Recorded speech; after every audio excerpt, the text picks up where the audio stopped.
ออกออเดอร์ฝั่งนี้โซนี่ไปนำออกโซนี่ไปเลยกรณีที่ผิดพลาดกับมานี้มีเช่นไปโอเคออเดอร์ที่2บินมางามๆเลย3ออเดอร์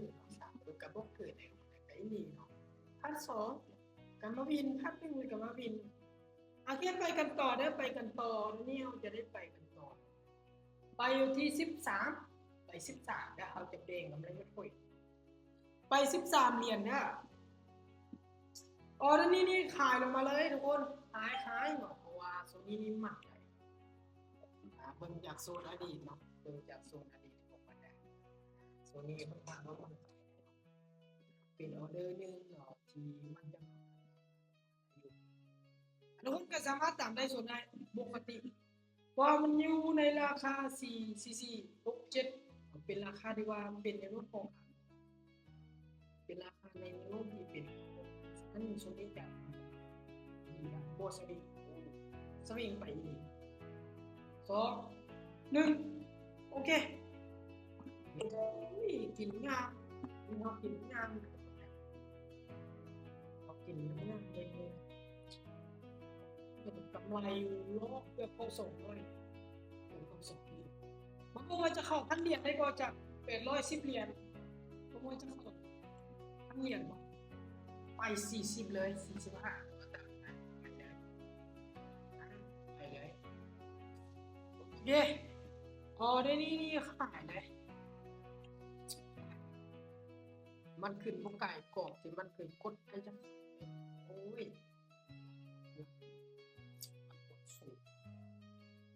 มาลุ้นน้ำกันได้มาลุ้นน้ำกันกับคนเด้อในส่วนพี่น้องลุ้นน้ำกันส่วนชนิดกำไรของเราจะยังเติบโตในการเทรดเป็นระดับโอเคมาลุ้นน้ำกันโอ้รีเซ็ตก่อนนะบินบอกน้องคนบินบอกโอ้บินมาโอ้งามเนาะให้ขึ้นบ่ขึ้นทุกคนแต่รีเซ็ตก่อนเด้อมันบ่ขึ้นเนาะเน็ตมันช้าหลายบ่ายขึ้นเด้อบ่ายขึ้นในราคาที่มันต่ำเดี๋ยวนี้เบิ่งช่วงในหน้ามันจะดีดเนี่ยสังเกต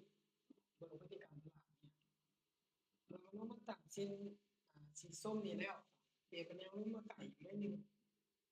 เบิ่งมันจะดีดขึ้นไปได้บ่พยายามดีดขึ้นอีกเดียวหรือว่านึกว่าเป็นอย่างไร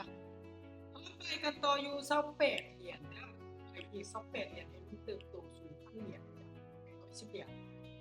ให้มันเติบโตขึ้นสู่1,000เหรียญแล้วกันที่ว่าจะได้โจ๊กยึดเป็นเก็บกำไรกันมากเนาะโอเคมาเบิ่งออร์นี้นำกันได้ออร์นี้ซื้อขึ้นได้ซื้อไปเลยนี่ไปลุ้นกันมันอยู่ในโซนที่มันกักตัวนี่อยู่ยากหลายมันจะยังจะลงถ้ามันลงทะลุโซนนี้ได้โอกาสที่มันลงมาหอดโซนนี้นี่สูงแล้วโอกาสที่มันจะอยู่ในราคา4447ว่าสูงเลยก็คือมันจะเป็นเทรนเลยมันจะเปลี่ยนเป็นเทรนผักเนี่ยลงอันนี้อีก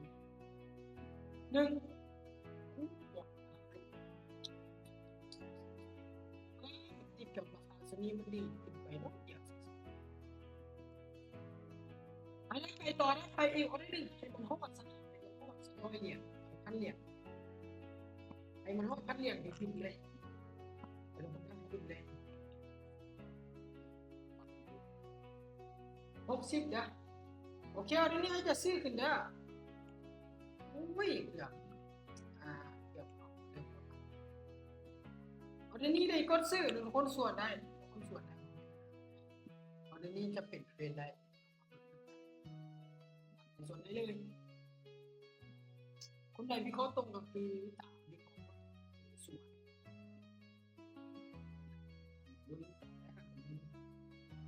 โอเค ถือว่าพยายาม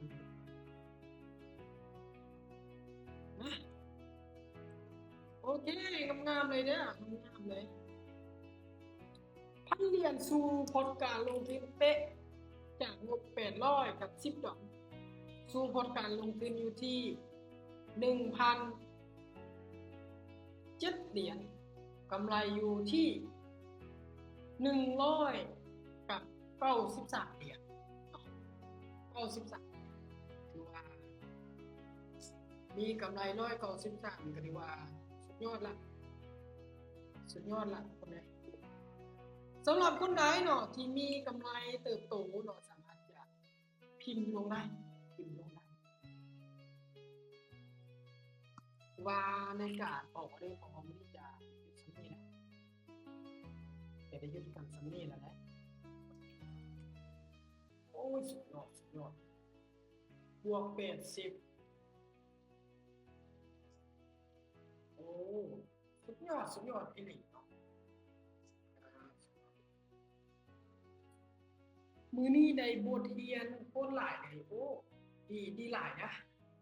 ทุกคนได้ทั้งบทเรียนแล้วก็ได้ทั้งกำไรก็ดีบวก6บวก80บวก5มีคนใดยังบ่พิมพ์มาก่อนได้มีได้คนบวก3โอ้กำลังแสน2แสนขึ้นไป2 ล้านได้ดีทุกคนได้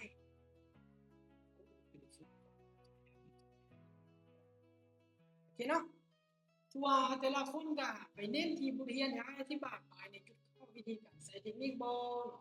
วิธีการเข้าออเดอร์ในโซนตลาดที่เราจะเข้าบ่ไปศึกษาเพิ่มเติม